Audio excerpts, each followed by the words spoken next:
naka-record na yan? Zero savings. Siyempre, ano, Yan yung current situation. natatakot ako. May takot. Siyempre, yun yung reality. Wala kang savings. Wala kang backup. Wala pang trabaho. Walang trabaho. Simula nung nag-resign ako sa trabaho, inalam namin kung ano yung talent namin, ano yung budget namin, at kung hanggang saan kami dadalin ng pangarap namin kung wala kaming trabaho at kita. Sa punto na to, ang ginawa namin, nilabas namin lahat ng savings namin, lahat ng naipon namin. Nag-research kami kung anong suitable na sasakyan na gagamitin, kung anong negosyo ang maisip namin. Ganun na rin kung ano yung talent na dapat namin i-harness lalo. At yun na nga, gumawa kami ng paraan. Orbin oil. Sarap. Wow. Yummy. Sarili na akong pagagawa ng kape ko, ha. Thanks. Gigising ka talaga. Kokok. Pagka sinipagan ko, meron akong ice coffee, oh. Iced mocha. Ice mocha. Wow. Tapang. Araw-araw, iba't ibang lasa ng kape. Iba't ibang tapang. Gawin na rin na ilang beses kami magkape sa isang araw para lang maging maayos yung kape namin. Naglabas na rin kami ng pwedeng maging service. Ang napili namin itong Motorstar Kamao. Bukod sa siya yung pinakamalaki, siya rin yung isa sa pinakamura. Lahat 300. Pero ayaw pa rin. Wala kasi ang alam sa pag-aayos ng motor, eh. Bumili lang ako ng motor tapos yan na. Aralin ko na lahat. Kasi nandiyan na yung pagkakataon, eh. Pero alam kung anong gagawin ko dapat. Habang ako namumblema sa motor, kasi wala nga akong idea. Si Wanda naman, talagang nag-harness siya ng skills niya sa abot ng kanyang makakaya. Trabaho tayo dyan mga kosa. Bali, ito yung second day na itetest natin itong Kamao. Hindi pa ako ganun talaga kagaling kapag hawak ng Kamao. Kaya ito, try natin ulit. Practice lang ng practice kasi kailangan kong matuto. At literal na kailangan kong matuto kasi nga ito yung gagamitin namin sa negosyo. Siguro tama nga yung kasabihan na para matuto ka mag-drive, dapat may lakas ka ng loob para mag-drive. Walang nagturo sa akin, wala akong alam. Nanood lang ako ng YouTube para matutunan kung paano siya i-drive. Pero sa totoo lang, every now and then kinakabahan ako kada sasalang ako sa pagdadrive. Hindi pa marunong pero nakatakbo na. Nakakaba lang ako yung biglang kakajot. Tapos mamamatay. Kasi syempre pag medyo alanganin na yung space na kapag traffic ko Konti pa. Ako nanginginig eh. Nakakabahan ako. Tulong ko rin to, alam ko na. Ha? Matutulong ko rin to. Basta ang ko sa'yo, magpaturo ka sa expert mo. Yung nga ipapaturo ko. Hindi yung aralin mo sa sarili mo, tapos paano maaral din kung mas maganda yung actual kasi na nagtuturo. Turo sa YouTube lang. Wala pang nagtuturo sa Motorstar sa YouTube. Ito pala yung poste ng bubong ni Payapa. Tinanggal ko na kasi ibang ilalagay natin. Pero nandito pa rin siya kasi may paggagamitan tayong iba dyan. At ito naman yung tapalodo niya. Nagsisilbing bubong niya sa cover niya sa gilid. Tinanggal namin at niligpit ni Auntie Ana. Tinulungan niya ako magtupi. Ito na yun. Yung kataas. Buti dito sa Pangasinan, may tao kami malalapitan tungkol sa gusto naming mangyari at gusto naming kalabasan ng motor. Habol. Habol. Papatayo ka baya, girl. Ha? Papatayo ka baya. Papatayo ako bahay. Biglang batab. See us work. Siyempre, para sa project, every now and then, pupunta tayo sa Sitio Esteris pala. Siyas. kung saan namin siya pinapagawa. Di man pwedeng porket may ginagawa ko, kakalimutan ko na yung parenting. Driving a Sayas. There's a truck over there. Sinasama na si Kosa Ice. Total gusto naman niyang sumama lagi. Sayas work. Daddy. Sayas happy. Daddy. Sayas bike. At ayaw niya magpaiwan. Sakto. Kasama siya lagi sa kada biyahe. Every now and then napupunta ako dyan. Si Kuya Ray at ako, ang dami namin pinag-uusapan. Mga revision, mga bagong design, materyales, mga gagawin, posibleng mangyari. Napakadaming pag-uusap na ginagawa namin para lang makuha namin kung ano yung dapat at naisip naming tama.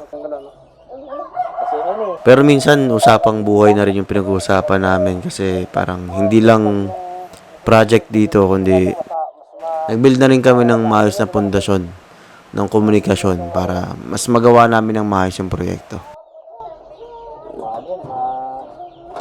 Update. Meron na dito.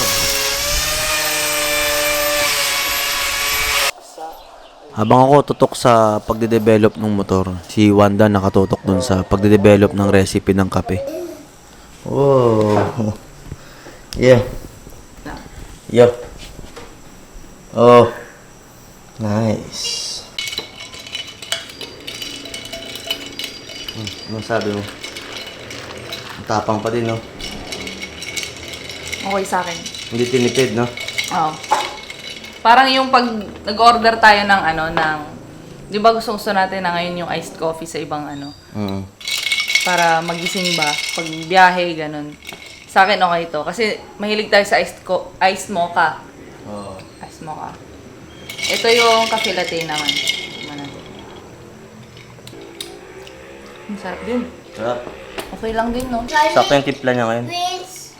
Sorry. Ito naghanap ng yung... Prince. Sarap, sarap. I'm totally powder. Okay. Okay. Sa ngayon, nakikita ko na halos patapos na yung project na pinapagawa namin kay Payapa. Nakikita na halos kung anong tunay na itsura niya. Ngapit ng matapos.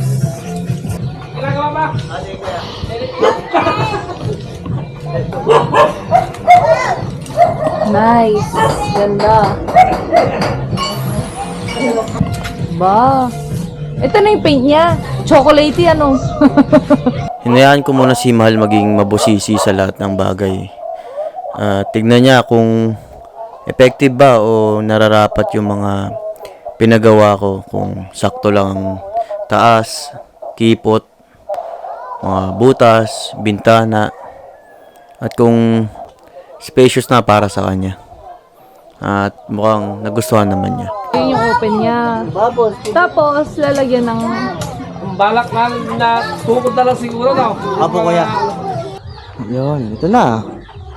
At ito na nga. Sa punto naman na to, ako naman yung bumusita ulit at sinilip ko kung anong lagay na nung gawa ni Kuya Ray at Yeah. hindi ako nabigo. Lalo lang ako namangha sa kinalalabasan nito habang palapit na napatapos siya. Yun, makukuha na natin yung Payapa.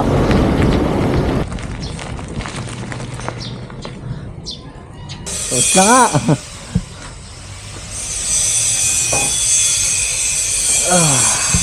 Grabe, sobrang napabilib ako ni Kuya Ray sa kinalabasan ng proyekto namin na to. Kaya sobrang laki ng pasasalamat ko sa kanya. At worth it ang pag-aantay at ang pakikipagtrabaho kasama siya. At ang mga kasama niya rin. Salamat, Kuya Ray. Na. Paliguan ko na ng cook yan. Gusto mo tingnan loob? Nakita ko. Ay, hindi ko pa nakita yung loob. Talabas Tingnan natin loob. Ah. Tingnan natin loob. Ika, luluto. Ay, di ba mamaya. Mamaya, kain muna. Ikaw, tingnan natin loob mamaya. Mamaya. Door. Eh, yung unang tingin, anong masabi mo? Ayan? Ganda. Ikaw, Ate Ana, anong masabi mo sa unang tingin?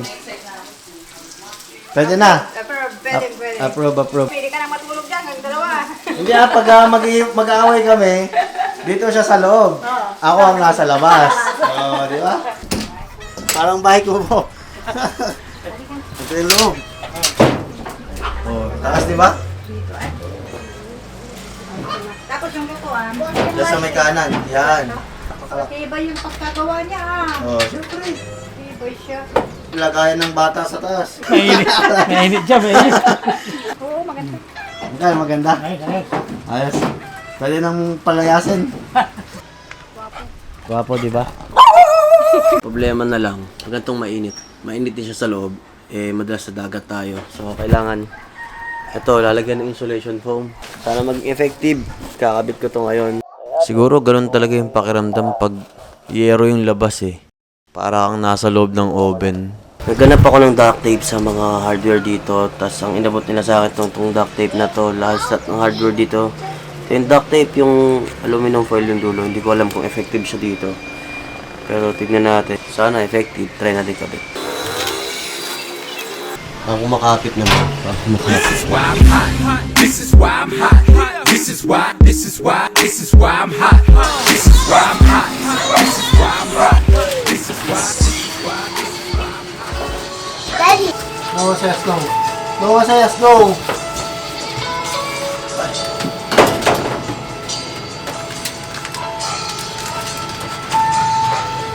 Baba! Daddy, help. Oo, nakaano dyan Saka maganda rin daw yung yung parang may space sa gitna. Parang may tiny house Alam mo yung pakiramdam na maganda naman yung gawa mo pero parang kulang pa. At may parang gusto ka pang improve. Yun yung naramdaman ko. Kaya Nga, tignan mo nga. Ganda. pinalagyan ko ng kahoy sa loob. Galing. Yan, kahoy na siya sa loob. Ayos. Ayos yan. Ay! Okay na, ano? Yan natin ulit mamaya. Yun din, inaalala ko yun. Yung Parang sarap matulog. Galing, Ang ha? galing. Ang cozy na, no? Oo. Parang bahay na maliit. Galing, galing. Ganda. kahoy na siya sa loob. Inside out. Hindi siya talaga pulido, pero alam mo yun, siyempre, ang hirap kayang paggawa ng ganyan, yung budget meal na ilalagay yung antaw dito. Ito. Galing ha? Galing din ha? Ganda. How many brothers fell victim to the street? Rest in peace, young nigga. There's a heaven for you. Be alive if I told you that I never thought of that. My niggas, we the last ones left. But life goes on. How many brothers fell victim to the street? Rest in peace, young nigga. There's a heaven for you. Be alive if I told you that I never thought of that. My niggas, we the last ones left. Life goes on. I bail through the empty halls, breath stinking in my drawers. Ring, ring, ring. Quiet, y'all. Here come and call. Plus, it's my homie from high school. He getting by. It's time to bury another brother. Pawis na ako dun dahil sobrang init ngayon kahit gabi na. Alas 12 ng gabi. So ito yung tsura ni Payapa ngayon. Better than ever. Ang naging problema talaga namin dito kay Payapa kasi ng mga nakaraan is sobrang init. Kaya naglagay pa kami ng electric fan sa loob. Ayun parang may grills na kami dyan para pasukan ng hangin talaga. Ito. So mas mukha na siyang shop ngayon. Maliwanag, mas maliwanag tignan. Ikaw gumawa niyan? Oo, Kailan? Kagabi? Oo. Ano oras? Tulog na kayo. Yan yung ginawa mo, hindi nag-edit? Nag-edit din ako. Ganda na, no? Lalo pag gabi yan. Kagabi, parang di mo na kailangan ng puting ilaw. Sa ilalim ng puting ilaw. Saan to ilalagay yun? Kulang lang ang alambre, ayusin ko na lang yan. Lalagyan na yung mga gamit. Alam mo gusto mong magbenta. Parang dito sila. Pero pwede tayo mag-ano dyan ng almusal. Ay, ng hot coffee. Ha? Tambay tayo dyan, no? Monday morning. What can you say?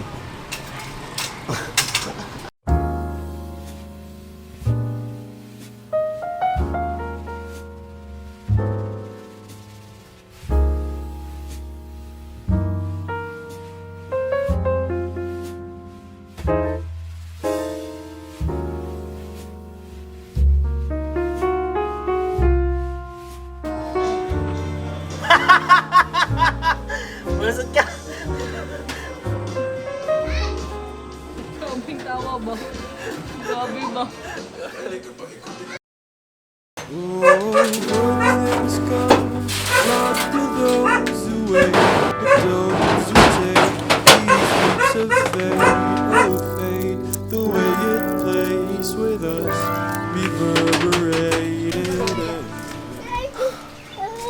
masabi mo?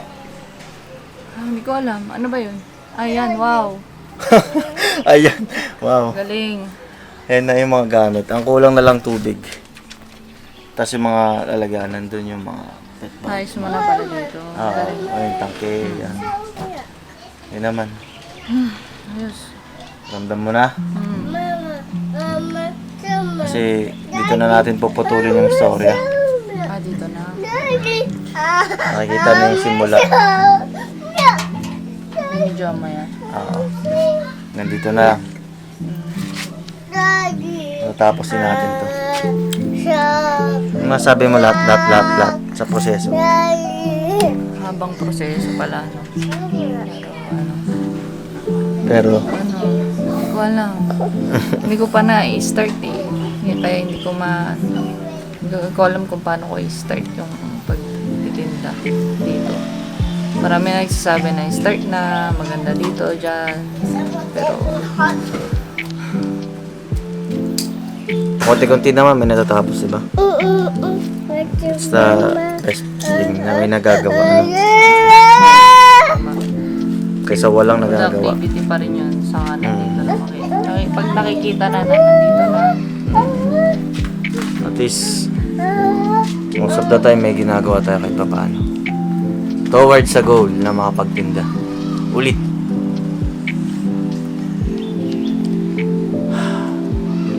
Ito na yun.